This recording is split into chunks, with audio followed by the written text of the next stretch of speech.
the formidable Redone.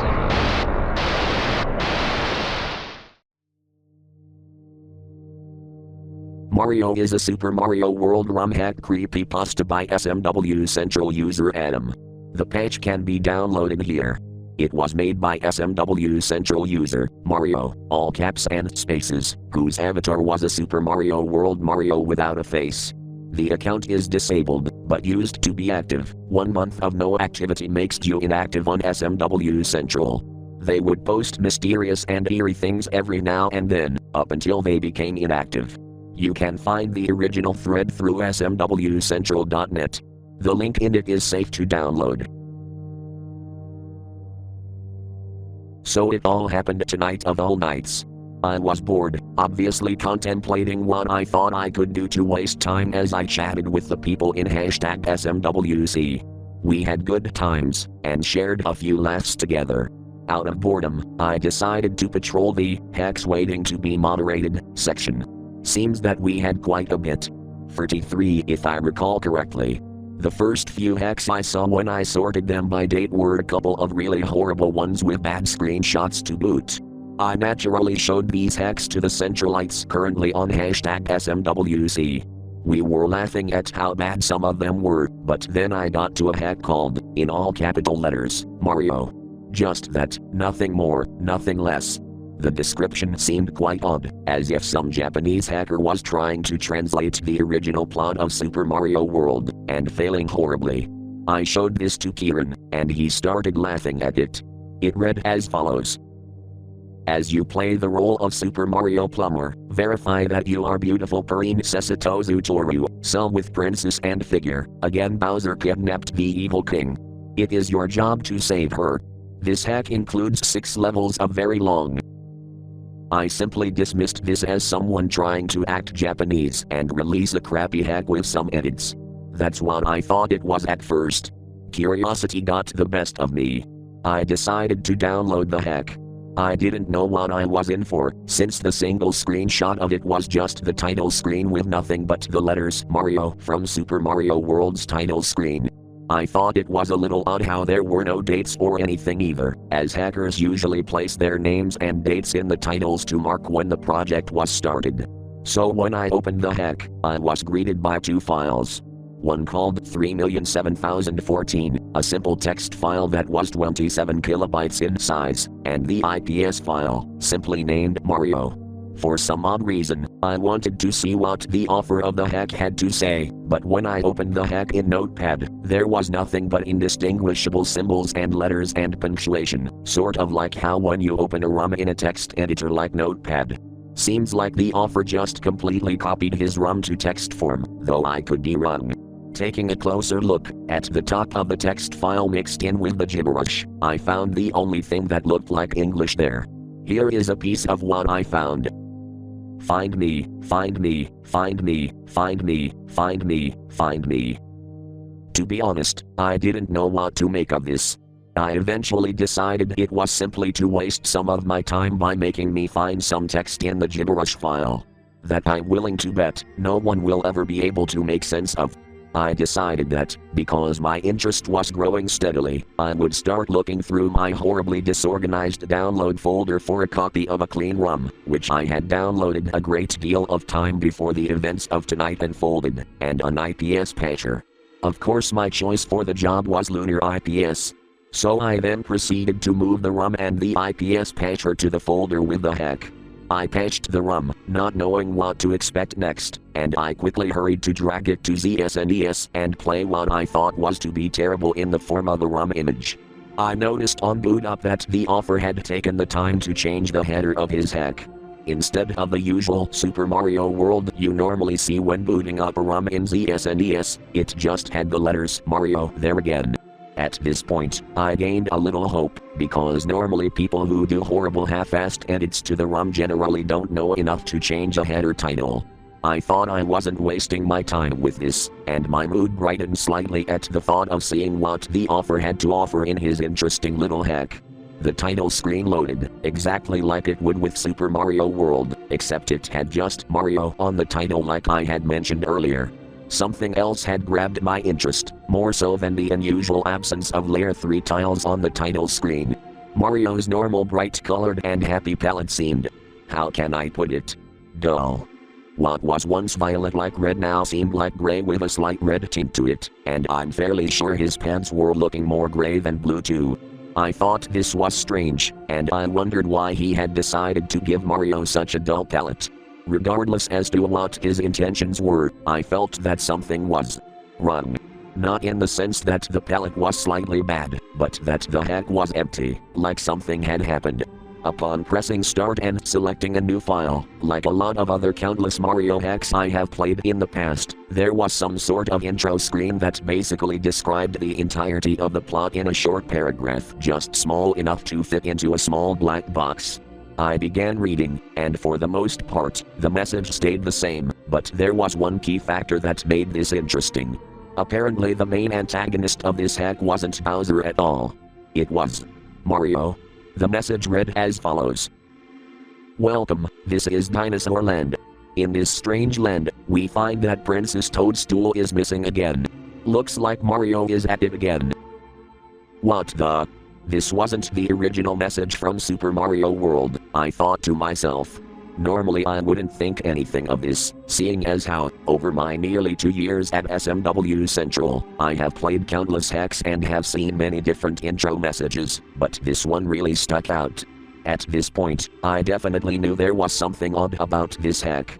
Upon letting the intro level music play, I pressed the start button on my controller to finally get to the overworld and begin my journey into this unknown hack. Upon entering the overworld, everything seemed normal. Same old level paths, same old music, but the level names were different. Instead of Yoshi's house like it always has been every time I've ever played Super Mario World, it was now simply just Yoshi's. The house part was gone. I thought this was strange, and I began to lose hope in the hack, because it had seemed like barely anything had changed at all from the original. I was hoping to see something new. Well, unluckily for me, I got my wish, as you'll see when you read on. I decided to enter the level out of curiosity. When I entered, the whole house that's normally there was gone. No more smoke, no more fire, no more little birdies, no more tree house. All that was left was the message box. I decided to hit it. Upon opening, the message I expected to be there was replaced with what seemed like binary. Apparently it says, Notepad.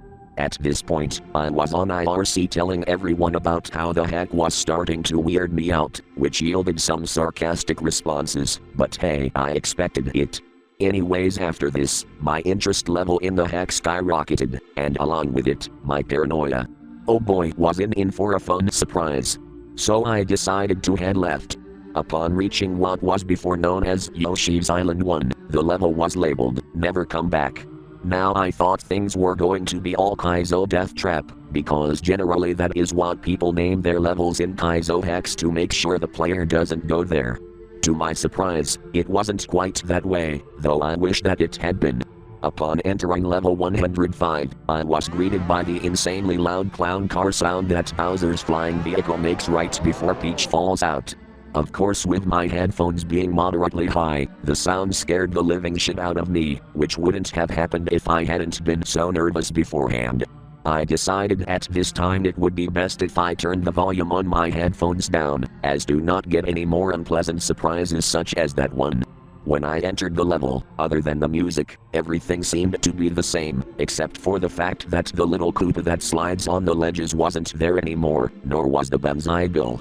The dragon coin was still there, however for some odd reason, I wasn't able to collect it, or rather any dragon coins at all. The offer made certain of that. I also noticed that there was a brown used block near the spot where the Banzai Bill normally shows up. I can only assume this was a revisit to the level after I had beaten it like I heard in some half-assed creepy stories in other Mario games. Now I was wondering why things were like this, making me wonder about the intro message. Had Mario done something previously to Dinosaur Land? Was this from Bowser's point of view? I quickly dismissed the latter option, because it seemed kind of stupid. So that left me thinking that Mario at one point in time in the author's story did something, but what? What did Mario do? My mind was nothing but rushing thoughts at this point. However, I quickly dismissed them and ventured further into the level, only to find that basically all blocks had been hit, all coins collected, save for the dragon coins, those were still there and unobtainable, that there were no enemies, and that I could no longer go down pipes. What kind of bullshit am I playing here? I kept thinking to myself. At this point, I felt uncomfortable, but I decided to keep venturing. Eventually I came across a message box, which I wasn't surprised was still in the level. Being the idiot I am, I went and hit the box. Upon hitting it, I was greeted with the familiar black box once again. The message was edited obviously. I had figured that this was a given at this point. It read as follows. Point of advice. I hate you. Now I thought things were starting to get the vibe that the offer was a twisted and warped individual, and that I was right about Mario having done something. At this point, I was basically rushing to get to the end of the level, so I just scurried by, and then came across another message box. However, this one was blank, with point of advice at the top and nothing else in it. I quickly disregarded it and headed off further to the right, hoping to free myself of the hell that was once level 105. Upon reaching the end, I saw a fire flower in the top block where the four-way block intersection used to be. However, it was too high for me to reach by normal means, so I just continued onward, like the blind curious idiot I am would do. I finally beat the level, and as usual, the path to the Yellow Switch Palace was unlocked. I decided to head up the path that normally leads there, and I found that when I entered the main overworld, every other landmass and decoration besides the ghosts from the ghost houses and Yoshi's Island itself were gone. Nothing really changed at the Yellow Switch Palace except for the Switch message. All that changed was that Switch Palace was changed to Mario World. Boring. Anyways, just when I thought I was done with this abomination that calls itself a hack, I found that Yoshi's Island 2 had also been edited. Oh joy, I thought to myself. Upon reaching Yoshi's Island 2, I found that it had been renamed to Yoshi's House, the original name of level 104. I decided to enter and found that the palette of the level had been altered, along with the background. They seemed to have been changed to the same palette as Yoshi's Island 3. You know, greenish tan and such, except the background was pushed down some and was now rotting brown color, and the vegetation on the foreground was no longer present. I decided to explore the level a bit and came across the trail of Koopas that countless players have used a shell to rack free one-ups with. I ignored them and go see if any more of the level had changed, and eventually came across the question mark that holds Yoshi and decided to free him. Upon doing so, I got this message. Hooray, thank you for saving me. My name is Yoshi.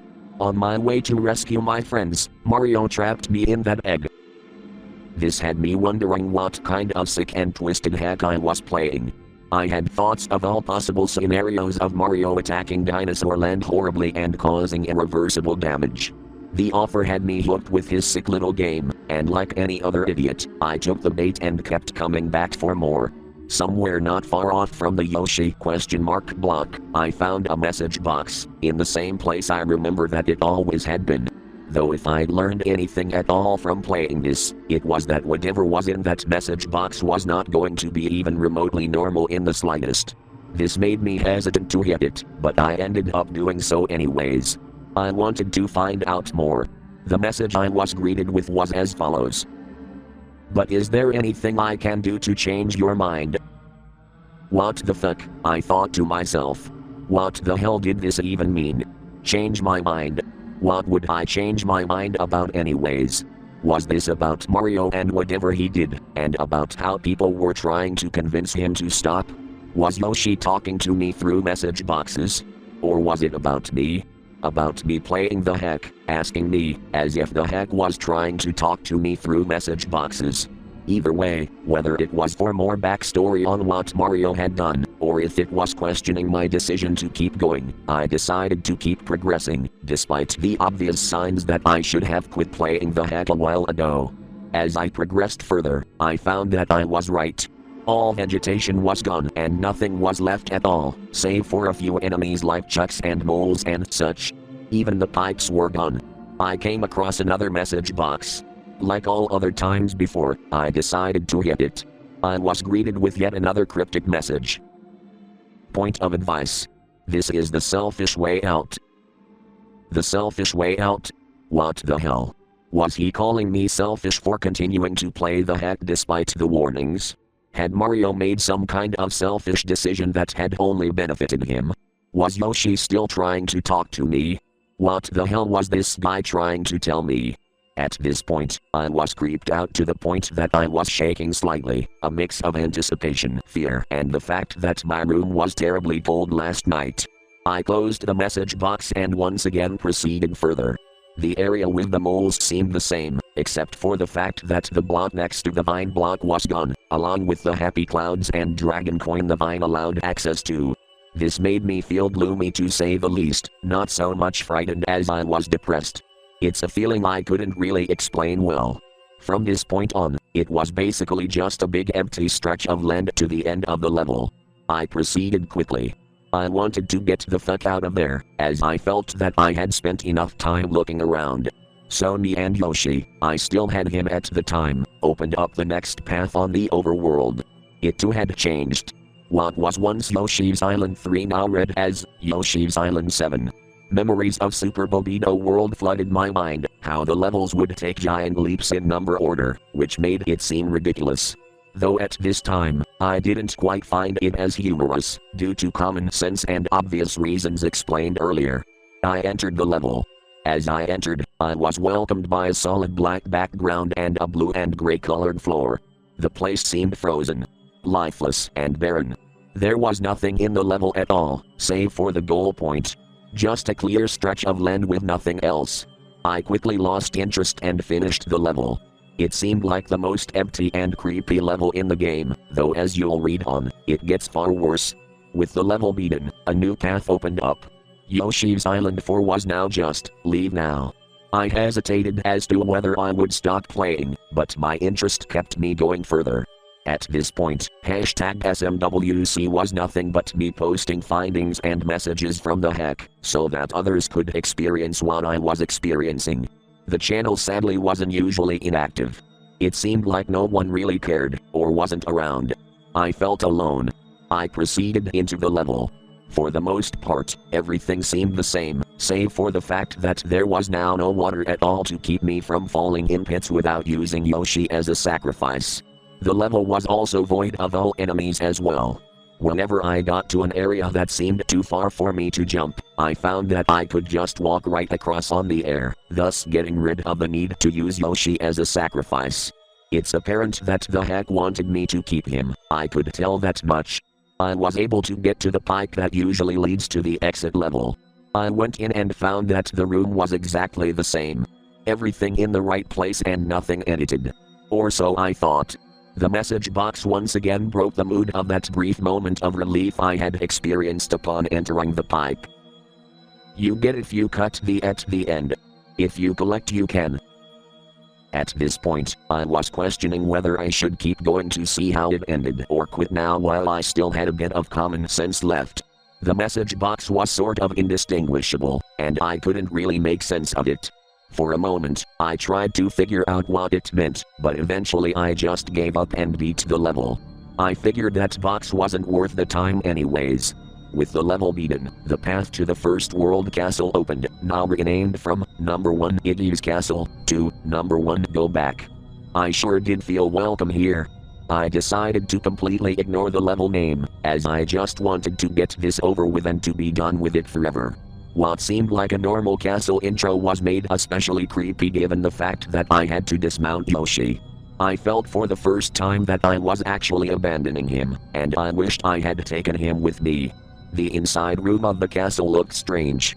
There was this darkish bluish greenish black lava on the ceiling, and goal points that looked like pillars. Aside from that, next to each pillar, there was an increasing amount of message boxes the further I got. The room was basically just a big hallway with no enemies or anything of the sort. Every message box I pressed gave me either a blank box with Yoshi's signature at the bottom, or the message that read as follows. Don't you think you've caused enough trouble? Another cryptic message. At this point, I wasn't surprised, not in the slightest. Again the thoughts in my head started circling. Wondering what exactly Mario had done, why he was here, and why everything seemed to hate everything about him and wanted him gone forever.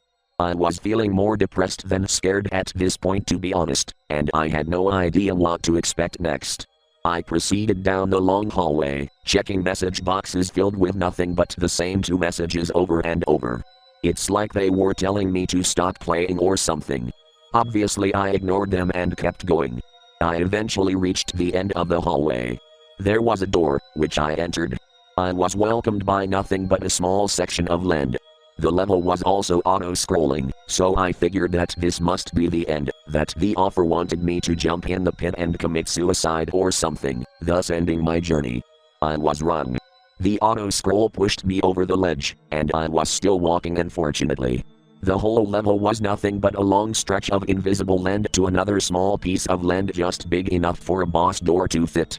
The auto-scroll came to a stop, and I prepared for the worst. I gathered my composure, swallowed some of the spit in my mouth, and took a deep breath. I entered. Nothing but a normal Iggy boss. I felt cheated in a way, but I was happy to think it was finally over. I defeated Iggy with 2 jumps effortlessly, which was actually the quickest I'd ever beaten him before.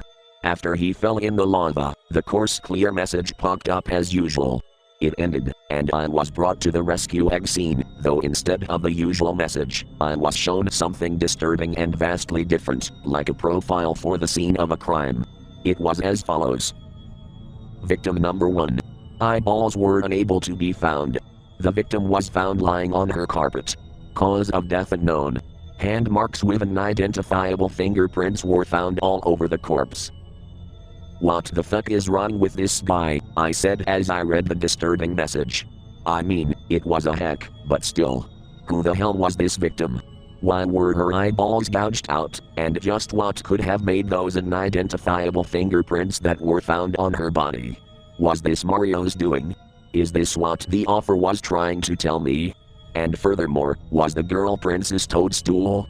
It took me a while to see if I read the message correctly. Then I proceeded outwards, wondering what would happen next, since the main map was completely done and there was no trace of it anywhere. To my surprise, it still showed the path marked for Donut Plains. The event tiles were still there, marking the path to the lone level on the giant map that was once the main world. It was still called Donut Plains 1. I thought we were finally done once more, but when I entered the level, I could see that like the previous times, I was once again wrong. Upon entering, I saw 2 message boxes. They said as follows. There's no way out of there. Fly away. I found it quite strange that both message boxes were contradicting each other. One was telling me that there was no way out of this accursed hell, and the other was telling me that, if I could fly away, I could be free, though I saw no feather or enemies to grab one with. Was this telling me that I could either rise up and go to heaven, or stay in hell forever, wallowing in despair? Did I need a cape to proceed? And what happens after this? Is the whole game like this? I began to create more thoughts in my head, trying to figure the message boxes out, but to no avail. I proceeded to walk to the right. I made a jump, but found that I was stuck in the area. There was an invisible wall, and I thought I'd get a dead end. When I landed, I tried moving right again to see if there was any way to go on. All of a sudden, I heard the pipe sound and watched the pipe animation, except there was no pipe present, so it looked quite odd. I was then taken to a level with a black background. There were stone blocks for ground and a small door. I was immediately given a mushroom to prevent me from entering it, so I proceeded further to see if there was anything else in the level. I found that the room was nothing but a long stretch of concrete blocks and doors that were too small for me to enter because of the mushroom I'd had. It's obvious that the offer didn't want me going through any of them, or I wouldn't have gotten the mushroom in the first place. As I proceeded, I found myself at a dead end. Since there was nothing left for me to look at, I tried to go right again. It worked. I went through the brick wall. It acted like a pipe, and Mario went through a pipe animation that looked like he was going into the darkness. I was then taken to a small room, with what seemed like a pit and a wall. I jumped down into the pit seeing as how there was no other option, though I found that the bottom of it was solid. I tried pressing down in a bunch of areas until I came across a pipe. Mario slowly did the pipe transition downwards off the screen. Expecting another level, I waited, but there was no more. Just a black screen. I was unable to continue. Unable to pause, or exit the level, or move. There was nothing at all. This was the video game representation of death. A crash. Mario had died. After playing, I think I finally understand what was happening. I believe Mario was atoning for his actions, eventually being plummeted into a hell that looked exactly like Yoshi's Island, where he was lost to the grip of death, forever. I was finally done playing and quite relieved at that. The nightmare was over and activity on the IRC seemed to be back up again. I quickly shared my tales with the rest of #SMWC and typed this documentation of it. If you feel daring enough, you too can witness my tale, firsthand. Remember guys, it's only a hack. It can't hurt you. Or can it? The hack, being the first of its kind to hit SMW Central, gained a lot of attention.